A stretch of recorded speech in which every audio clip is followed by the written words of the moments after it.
Assalamualaikum warahmatullahi wabarakatuh. Selamat datang di Siska Api Channel, di mana segala kisah, segala fakta, semuanya akan aku ungkap hanya di channel ini.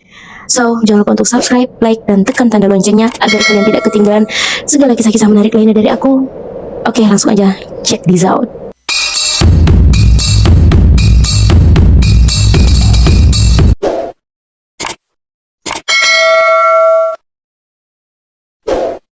Di video kali ini, aku mau berbagi kisah yang sangat memilukan yang pernah dialami oleh ibundanya kaum mukminin, yaitu Aisyah radhiyallahu anha. Saat itu, Aisyah radhiyallahu anha ikut rombongan Rasulullah Shallallahu alaihi wasallam dalam perang Mustaqik, kalau nggak salah namanya. Kalau aku keliru atau salah, tolong komen di bawah, oke? Setelah perang selesai, di mana perang tersebut dimenangkan oleh kaum muslimin, maka Rasulullah beserta rombongan pun melakukan perjalanan pulang menuju kota Madinah, sobat. Nah, di tengah perjalanan pulang, Rasulullah dan rombongan berhenti untuk beristirahat. Pada saat itu, Aisyah keluar dari tandunya untuk melakukan keperluan kayak maybe buang hajat atau sejenisnya lah gitu ya. So, saat Aisyah radhiyallahu anha udah selesai nih, beliau kembali lagi pada rombongan. Tapi belum sampai ke rombongan, Aisyah kaget. Kalung yang berada di leher beliau hilang. Mau nggak mau ya Aisyah putar balik lagi untuk mencari kalungnya tadi. Beliau carilah itu kan ke di mana kalungnya berada. Nah, setelah jumpa, akhirnya Aisyah kembali lagi ke rombongannya. Namun sobat, ternyata rombongan Rasulullah udah nggak ada di tempat lagi sobat. Mereka udah pada pergi semua. Oke, ini sedikit aku review ya. Jadi saat Aisyah keluar dari tandu untuk melakukan keperluannya tadi, rombongan Rasulullah udah mau siap-siap tuh untuk melakukan perjalanan kembali. Jadi para sahabat yang bertugas untuk mengangkat tandu yang ditumpangi oleh Aisyah tadi tidak menyadari bahwa Aisyah nggak ada di dalam tandu tersebut. Dikarenakan kondisi tubuh Aisyah yang memang terasa ringan saat itu. Makanya tak ada yang kepikiran kalau Aisyah tak ada dalam tandu tadi. Oke, kita lanjutkan cerita tadi. Jadi melihat rombongan Rasulullah tak ada di tempat tadi, Aisyah pun mencoba menunggu di tempat di mana beliau ditinggalkan atau tertinggal dengan harapan rombongan tadi balik lagi untuk menjemput Aisyah. Namun, setelah sekian lama Aisyah menunggu, rombongan tak juga kunjung datang, sobat. Sampai akhirnya membuat Aisyah mulai mengantuk dan tertidur. Dan Aisyah sebelum itu juga sempat membuka cadarnya, sobat. Tak berapa lama setelah itu, lewatlah salah seorang sahabat Rasulullah yang bernama Sofwan ibnul Al-Mu'attal As-Sulami. Beliau ini dikenal sebagai salah seorang yang beriman dan memiliki akhlak yang baik. Dan karena kebaikan itu pula, Rasulullah menugaskannya untuk siaga di barisan paling belakang, di mana tugasnya itu kalau ada pedang nih dari pasukan muslimin terjatuh, dia yang pungut dan sebagainya gitulah ya. Nah, si Sofwan ini melihat sosok Aisyah yang sedang tertidur. Lalu dia pun mendekat sembari mengucapkan kalimat istirja. Jadi kalimat istirja itu semacam innalillahi wa inna ilaihi roji'un. Mendengar kalimat istirja'nya Sofwan ini membuat Aisyah langsung terbangun dan dengan segera memakai cadarnya kembali nih. Jadi kan ketika Sofwan mengucapkan innalillahi wa inna ilaihi roji'un, terbangunlah tuh Aisyah kan. Langsunglah dengan segera Bunda Aisyah ini memakai cadarnya kembali gitu. Singkat cerita nih sobat, si Sofwan menawarkan Aisyah untuk naik ke atas untanya. Saking menjaga pandangannya saat Aisyah hendak menaiki unta tersebut, Sofwan langsung beranjak menjauh nih terlebih dahulu. Karena kan kita sebagai perempuan lah ya, kalau kita misal mau naik ke atas unta atau naik kendaraan, pasti ini rok kita tersingkap dan terlihatlah betis kita itu. Nah, untuk menghindari itu si Sofwan ini menjauh dulu. Jadi ketika Aisyah sudah naik dengan baik di atas untanya, baru dia mendekat dan memegang tali untanya itu untuk menggiring untanya pergi gitu loh. Selama Aisyah dan Sofwan dalam perjalanan menuju kota Madinah, sama sekali tak ada conversation atau percakapan di antara mereka, sobat. Kayak Aisyah, seperti kayak misalnya gini nih, Aisyah, tadi kok bisa tertinggal? Kayak Aisyah bilang, Sofwan, tadi dari mana aja? Itu nggak ada sama sekali percakapan sejenis itu nggak ada. Jadi mereka itu diam satu sama lain, fokus untuk bagaimana caranya biar cepat segera sampailah gitu ke tujuan. Nah, setelah cukup lama melakukan perjalanan, jumpalah Sofwan dan Aisyah dengan rombongan Rasulullah yang saat itu sedang berhenti untuk beristirahat, sobat. Jadi saat sebentar lagi sampai kota Madinah nih, rombongan Rasulullah berhenti lagi untuk istirahat. Nah, disinilah salah seorang kaum munafik yang bernama Abdullah bin Ubay bin Salul melihat kedatangan Aisyah bersama Sofwan. Mulailah dia mengambil kesempatan untuk memfitnah atau menjelek-jelekan Ummul Mukminin kita ini.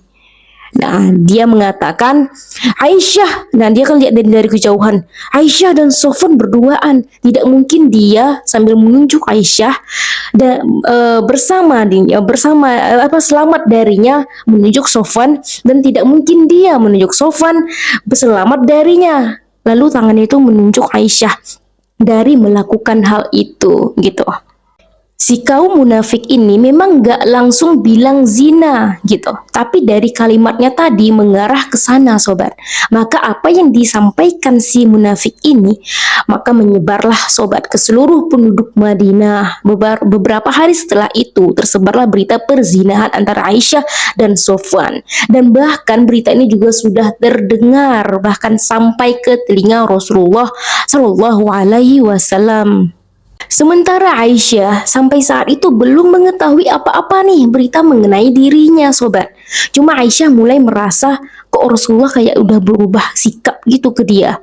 Dimana Rasulullah itu kayak menghindari Aisyah, dimana yang biasanya Rasulullah suka bercanda, sekarang udah enggak. Kalau ngomong juga cuma sekedarnya doang gitu.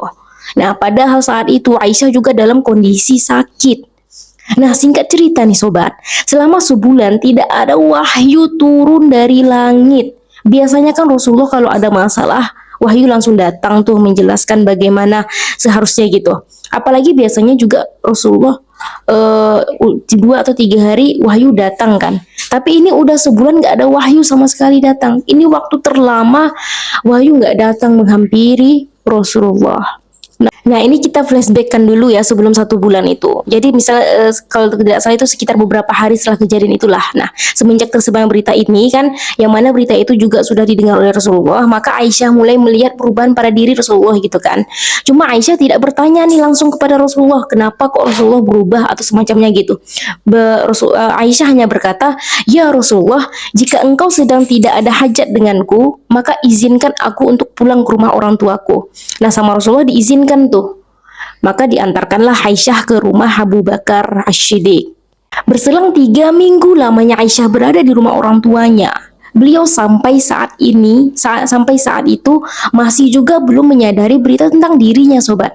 Jadi Aisyah masih terlihat ceria lah, kan makan dan minum seperti biasa. Kalau Rasulullah datang ya Aisyah sambut, dan kalau Rasulullah tidak datang ya tidak mengapa. Jadi tidak ada masalah gitu. Sampai pada akhirnya, sobat, datanglah salah seorang wanita dari Ansor ke rumah Abu Bakar.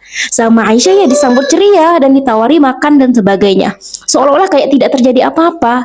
Jadi sampai si wanita ini kayak heran gitu ya, kok Aisyah kayak nggak kayak biasa aja gitu, padahal seluruh penduduk kota Madinah sudah membicarakan hal buruk tentang dirinya gitu, tapi kok dia kayak nggak ada apa-apa gitu. Sampai akhirnya wanita ini bertanya kepada Aisyah, wahai anaknya Siddiq, apa kau tidak tahu apa yang terjadi? Kata Aisyah, apa itu? Lalu orang ini bilang, orang-orang telah membicarakan perjalananmu dengan Sofwan kalau kau berduaan saja selama beberapa hari. Apa kau tidak tahu itu? Lalu Aisyah berkata, apa mereka sudah membicarakannya?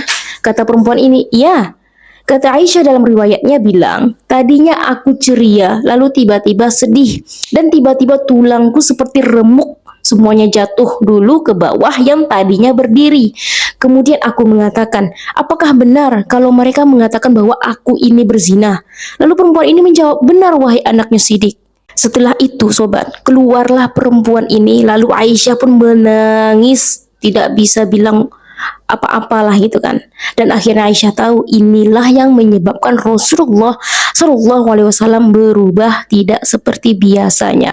Singkat cerita nih, berjalan waktu seminggu. Nah, tepat berarti sebulan ya. 3 minggu Aisyah di rumah Abu Bakar, ditambah seminggu yang ini, berarti pas lah 4 bulan gitu. Jadi, selama seminggu itu, Aisyah tak nafsu makan, tak nafsu minum, tak ada kemauan apa-apa. Sudah sebulan berlalu masalah ini, sobat. Nah, sobat tahu tidak? Di sisi lain nih, Rasulullah tiap hari menunggu kedatangan wahyu, tapi tak kunjung juga turun. Dan gosip ini malah makin memanas dan makin menjadi-jadi, sudah kemana-mana lah pokoknya. Jadi ini aku persingkat aja ya sobat. Jadi ada sebagian yang aku nggak ceritain dalam video ini karena takutnya durasinya kepanjangan gitu. Nah, Rasulullah SAW pergi nih ke rumah Abu Bakar. Rasulullah mengatakan jalan terbaik adalah tanyakan langsung kepada Aisyah. Setelah sampai di rumah Abu Bakar, Rasulullah kemudian memberi salam nih kepada mertuanya kan. Lalu beliau menghampiri Aisyah yang di kamarnya, yang berada di kamarnya sambil menangis luar biasa di atas ranjangnya gitu. Lalu Nabi SAW dengan santun duduk nih di sampingnya Aisyah, lalu beliau berkata, "Wahai Aisyah, kalau seandainya kau melakukannya, bertobatlah kepada Allah. Allah itu Maha Pengampun." Karena memang ya posisinya Nabi tidak tahu gitu sobat. Jadi beliau mengatakan dengan bijak, kalau Aisyah benar-benar melakukannya maka bertobatlah. Tapi kalau ternyata tidak, maka pastikan Allah akan membela Aisyah dari langit ketujuh sana. Itu yang dikatakan Rasulullah. Nah, mendengar hal itu, Aisyah mengatakan dalam riwayatnya nih, tadinya aku lemas karena tidak makan beberapa hari.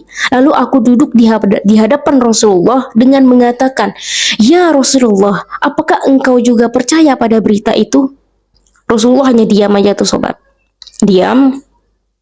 Sampai akhirnya Aisyah beranjak mendekati ayahnya lalu berkata, "Wahai ayah, tolong jawab apa yang dikatakan Rasulullah. Katakanlah sesuatu," gitu. Lalu Abu Bakar menjawab nih, "Ayah tidak tahu apa yang harus ayah jawab kepada Rasulullah anakku.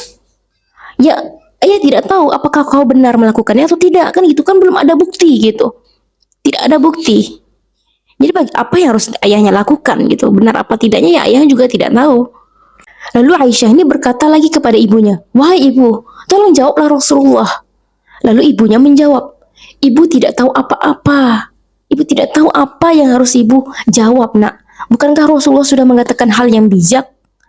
Nah, mendengar hal itu, di mana suaminya bahkan orang tuanya tak dapat membelanya, perasaan Aisyah menjadi sehancur-hancurnya, sobat. Dan satu-satunya harapan bagi Aisyah saat itu ialah Allah Azza wa Jalla.